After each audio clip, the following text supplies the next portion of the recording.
চুৰ ধৰা পৰিছে। খালি হিন্দু মুছলিম কৰি থাকা, নিজে চোন নামাজ পঢ়ি থাকা। তো গাইছ আপোনালোকে যিমান পাৰে ভিডিঅ'টো শ্বেয়াৰ কৰি দিব। চুৰ ধৰা প্ৰথমে এই পৰিছে। ছবিখন চাওক। খালি হিন্দু মুছলিম কৰি থাকা, নিজে চোন নামাজ পঢ়ি থাকা।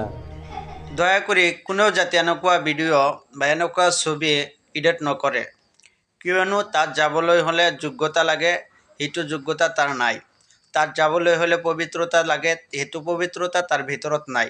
কাবা শ্বৰীফৰ লগত আল্লাহৰ ঘৰৰ লগত তাৰ ছবি হ'ব, এটা আমি কেতিয়াও নামানো। কিয়নো তাত যাবলৈ হ'লে পবিত্ৰতা গ্ৰহণ কৰিব লাগিব, তাৰপিছতহে তাত যাব পাৰিব।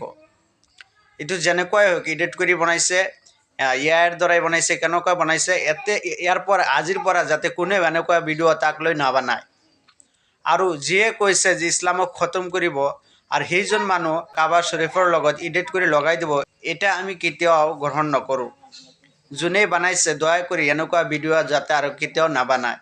আৰু সকলোৱে ভিডিঅ'টো শ্বেয়াৰ কৰিব, যাতে সকলোৱে দেখি বুজি পায় যে এনেকুৱা ভিডিঅ' বনোৱাটো ঠিক নহয়।